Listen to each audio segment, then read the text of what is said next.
Today we have a gripping story about the life and dark deeds of a man named Thomas David Carr, probably one of the most evil men to come out of Appalachia. Hello folks, I'm Steve Gilly, along with Rod Mullins, and this is one of the stories of Appalachia.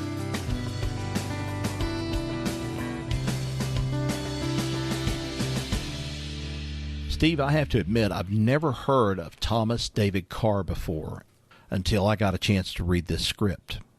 And I'm surprised. I'm just like, where has this guy been? Or has it just been one of those things that, I don't know, I just haven't cared to look for or something like that. But this has been out here for quite a while. This is history, isn't it?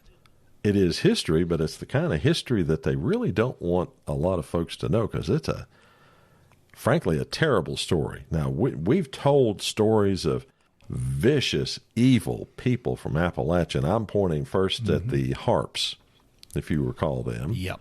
They probably, to be honest, really were the worst people to come into Appalachia by far, but this guy's not too far behind those two. Wow. And the fellow's name is Thomas Carr, and his story begins on March 6th, 1846, when he was born as the fourth son in the family of 5 boys and 3 girls. But his childhood was far from idyllic, as he had an abusive father, William Carr, who treated him harshly, to say the least. Now, the Carr family frequently moved around West Virginia from Woods Run to Fulton and Center Wheeling, finally settling in North Wheeling. There, young Thomas grew up as a troublesome child, frequently getting into fights with other kids in the streets. Well, as he grew older, Thomas Carr fell in with a bad crowd, taking on odd jobs for rivermen, brickyard hands, and colliers. His life took a dark turn in 1854 when, at the tender age of 8, he was sent to prison for, well, unknown reasons. He claimed to have been intimate friends with a man named John H. Burns and his accomplice, Oscar Myers, who had murdered a woman named Mary Matoney. Now, Burns was sentenced to death, and Myers received a life imprisonment. While visiting the prison, Carr attempted to poison Burns, hoping the man would take his own life. But according to Carr, Burns was too cowardly to go through with it. After this incident, the Carr family, well, they moved again, this time to Belmont County in Ohio. Now, let's think about this just a second. Went to prison when he was 8. We don't really know why. Right.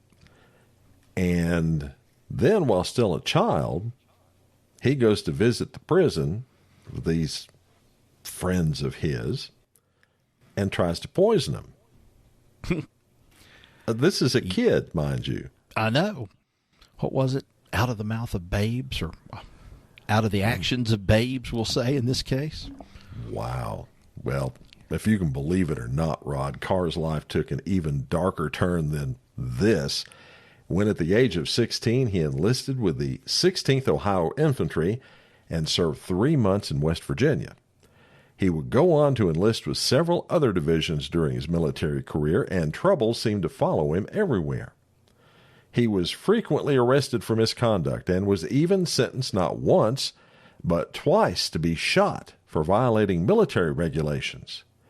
In one harrowing incident, Carr was forced to dig his own grave. But here's where the story takes a surprising twist.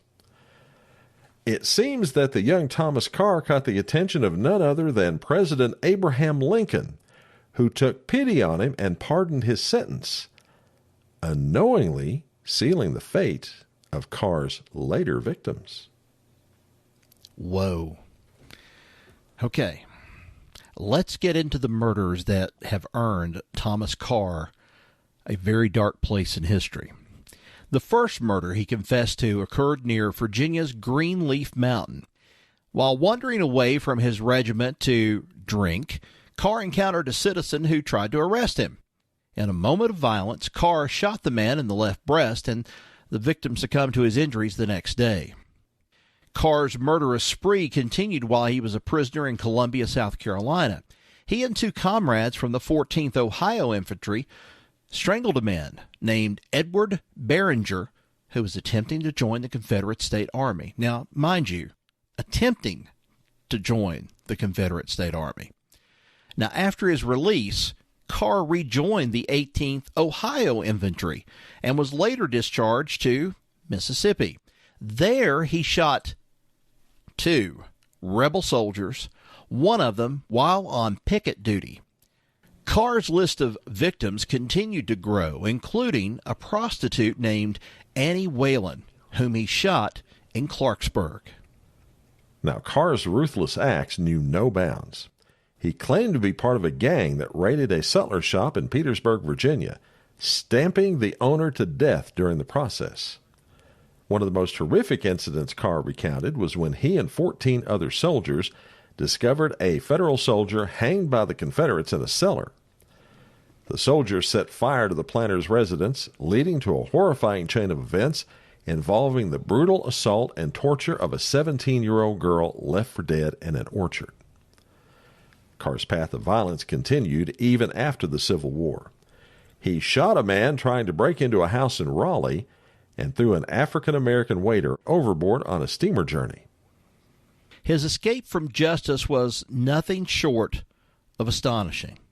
In Baltimore, Maryland, he nearly severed a conductor's ear during an altercation on a streetcar and fatally stabbed the driver, all while escaping from a pursuing crowd.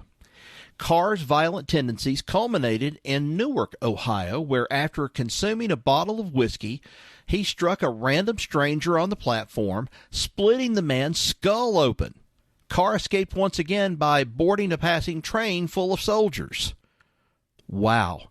He returned to Wheeling, West Virginia after the end of the war and then began working, first for a man named James Sweeney, then for James Bodley, for whom he worked until May of 1867.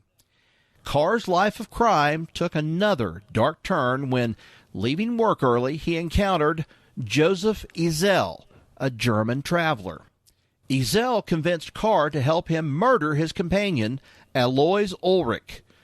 The gruesome crime involved a hatchet, and Carr's involvement left him haunted. Haunted indeed, because troubled by his past actions, Carr sought redemption by joining the Methodist Episcopal Church, led by Reverend Ball. For a time, he found solace and encouragement from the community.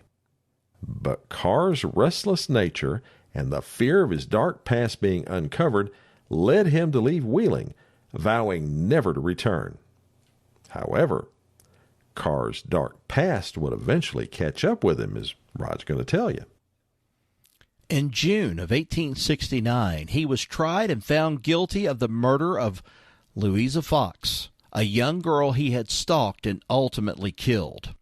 After moving back to Belmont County, Carr came into contact with a 13-year-old girl named Louisa Catherine Fox, who worked for a local coal mine operator who employed Carr in his coal mine. Carr was smitten with the young girl, but then he began to stalk her.